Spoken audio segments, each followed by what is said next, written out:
Hello dear students, I welcome you to this class. So in the previous chapter, we covered the chapter force. We studied the detail about the force, what is force and all that. So in this chapter, we will talk about force and laws of motion. There are certain laws related to motion we will deeply study in this chapter. In this chapter, we also cover what causes the force. The earlier chapter we covered what is force. In this chapter, we will see what causes the force, or what is the reason for this force. So let us start this chapter. Introduction. What causes the motion? We will see this one. What is the reason of the motion? In the previous class, in the previous chapter, in chapter 8, we cover what is a motion, what are the types of motion and all that. But in this chapter, first we will see what is the reason of a motion. Suppose a body is moving from one place to another place. Why it is moving? Why does the speed of an object change with time? In the earlier chapter we covered the speed of an object change with time, and this chapter we will see what is the reason of it. Third one, do all motion requires a cause? If so, what is the nature of this cause? So in this chapter we are going to find answer of some of the questions.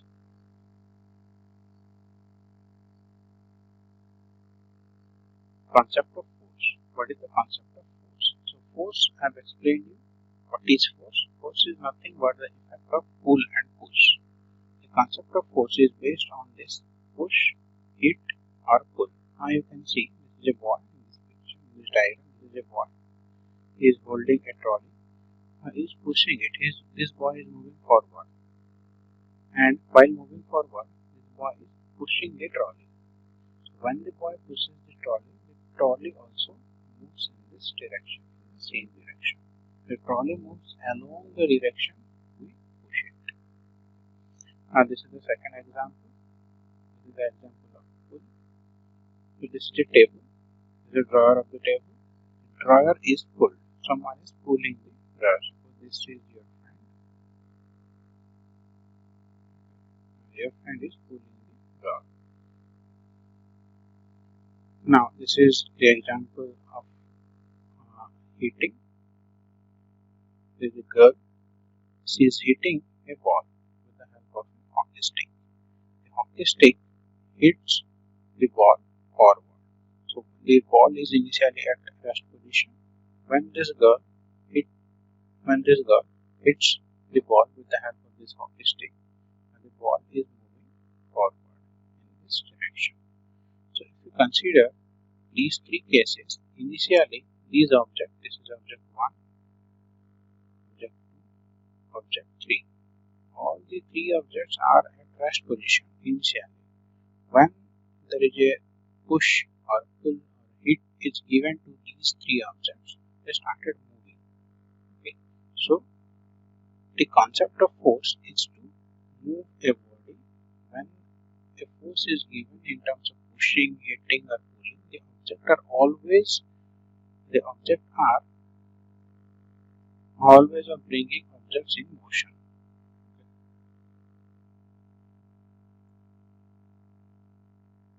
You can see here. Force can be used to change the magnitude or velocity of an object, that is to make the object move faster or slower, or to change its direction of motion. So what is the meaning of magnitude? Magnitude I have already explained you. What is magnitude? Magnitude is nothing but a number, a value. Suppose if I give you an example, a force of 5 Newton. So here this number 5, this is called magnitude. 5 Newton. Here 5 Newton. Magnitude is nothing but a particular number. It shows certain amount. So 5. So a force can be used to change the magnitude of velocity. Magnitude of velocity.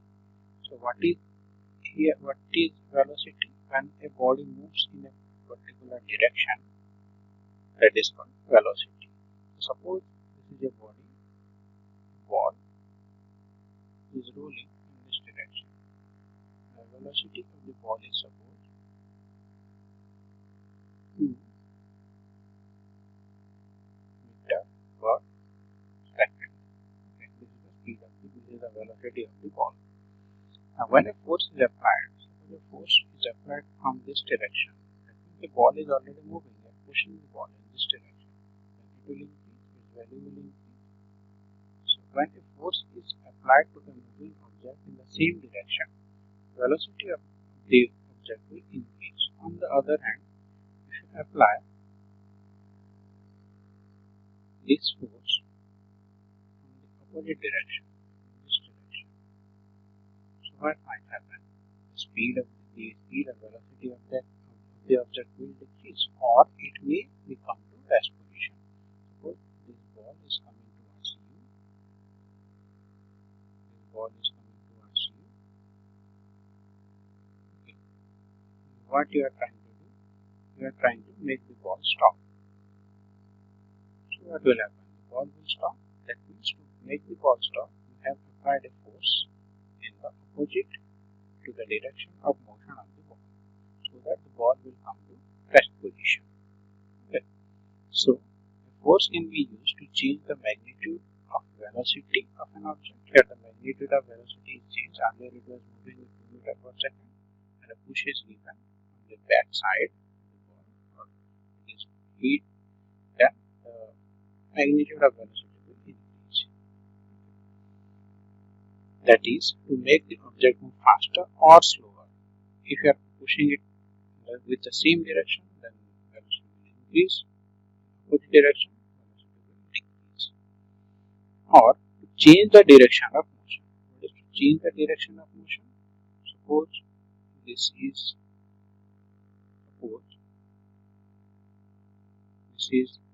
in net. A goalkeeper is standing here. This is goalkeeper. The ball is moving in this direction. So suppose this is a football ground. In this football ground, suppose this is net, where the ball needs to be entered, and this football is moving in this direction. Now a player comes and push the ball in this direction. So this ball will start moving here, and there is a goal. So here the direction of motion is changed. See, earlier this is the direction of motion of the ball. Now this becomes the direction of motion of the ball. So how the direction of motion of the ball changes? When at certain point, at this point, force is applied to the ball. So to change its direction of motion, a force can change the shape and size of an object. Now, to make chapati, first you need to make dough. Okay, suppose this is a dough. Okay. Now, it needs to be converted into chapati with the help of some force. So, how the force is applied? You need to take some plate and you need to keep it over here. Now, with the help of a ruler, you need to roll the dough so that it will be converted into this circular shape. Then you need to put this one in some pan, then you will get your chapati. So here a force has to be applied to the dough so that its shape will be changed from spherical shape to the circular shape. So a force can change the shape and size of an object. If its shape is changed, also the size of the object will change. And you can see some of these examples. So this is a spring. Earlier it is very small. Now when a force is applied, its size and shape is changed. Now this type of force is known as tensile force. There are lots of types of forces, but a force which is trying to increase the length of a body, increase the length of an object, is known as tensile force. In its opposite, a force which is trying to compress the body. Here, this type of force. It is trying to compress the wall. So this is known as compressive force. Tensile force increase with length, compressive force decrease with length. There are lots of types of forces we'll discuss about those kind of forces later on. So the spring expands on application of force. Spherical rubber balls become oblong as we apply force on it. So these are some of the examples. Okay. Now there is another type of force. Let me share it with you. It is known as shear force. So see, what is tensile force? Tensile force means trying to increase the length of the body. Compressive force means trying to compress the body. Shear force means when you apply force like this, which may break the body. That is called shear force.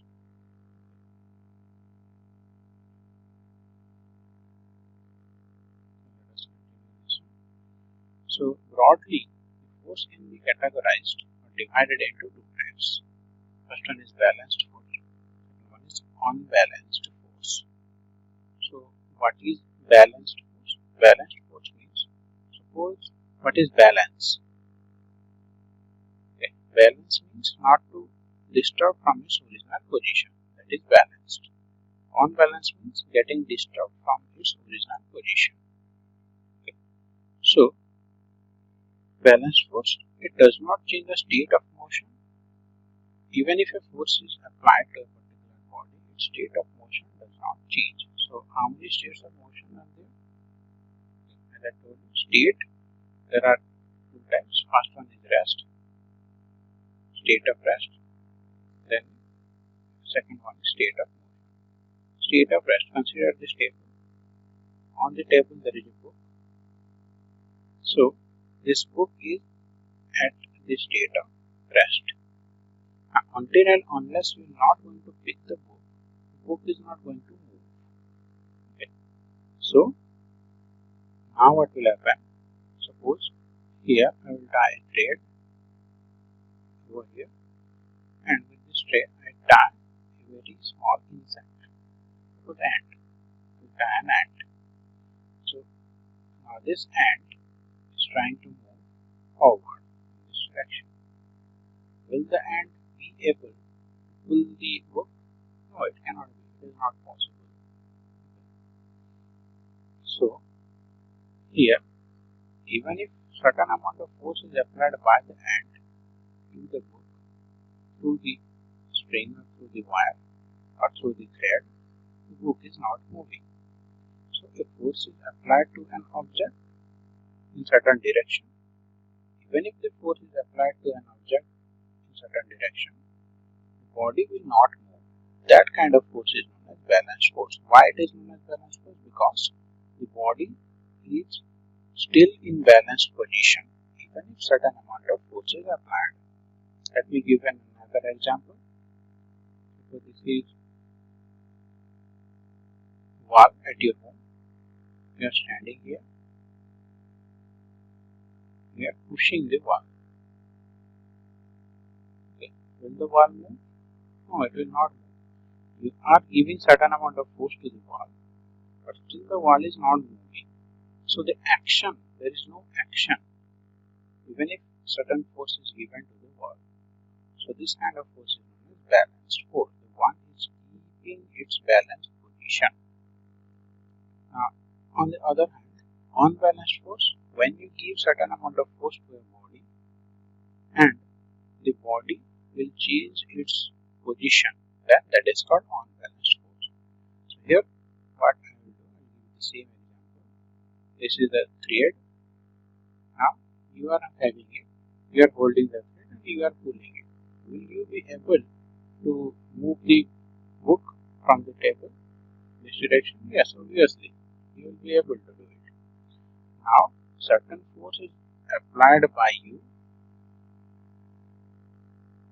Certain force is applied by you to pull the book.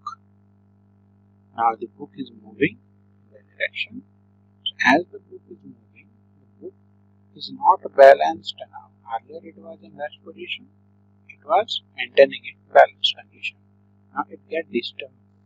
So due to the application of certain amount of force, the position of the body changes. So that is called unbalanced force. That means body becomes unbalanced, changes the state of motion. Okay. So in general, if a body is at rest position, you give a force, the body will remain at rest position, that is called balanced force. If the body will move, it is called unbalanced force. On the other hand, if I give you another example or another scenario, if the body is moving at certain speed, okay, now you will give certain force to the same body. If the speed of the body increase or decrease, that is called unbalanced force. If the speed of the body will remain same, that is called balanced force. That means whether the body is at rest position or motion, whenever certain amount of force is applied, if there is something change in the body, then that is called unbalanced force. If there is no change in the body, then that is called balanced force. Okay.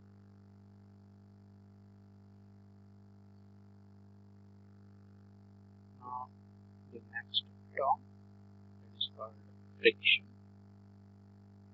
This word friction is related to the previous condition. Here, what we saw in the first case, we tie a thread over here, we bring an hand and attach the hand with the rope. The hand is trying to pull it, but this is not moving. So, see, earlier in the previous chapter, we covered that if you want to move something, the force is required. What is force? Force is nothing but a pull or push or hit. Now the hand is trying to pull it, but it is still not moving.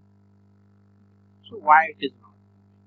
That means there has to be some other force which is trying to balance the force, or which is balancing the force that is given by the hand. Okay. Now this is the force which is given by the hand. Now if there is no force which is trying to opposing it, which is trying to cancel it, then the book should move. Even if this amount of force is applied to the book, but still the book is not moving, that means certain amount of force is applied in the opposite direction, and this force is getting cancelled with each other, and the resultant force becomes 0. Okay, that is why the book is not moving. Now, the book is not a living body, it cannot give any force. So there has to be some other force which is applied somewhere from somewhere. Okay. About that force is known as friction. So about that friction we will study. See, frictional force arises between two surfaces in contact. Two surfaces in contact. Whenever there is a surface in contact, frictional force arises. Okay. In the earlier example, the book was on the table. There is a contact between the book and the table. Okay. So due to the contact, the frictional force arises. It balances the pushing force, and therefore the box does not move. This one I am going to explain you. Now the frictional force balances the pushing force. Therefore the box does not move. Now you can see this example. These two boys are trying to push the box in this direction.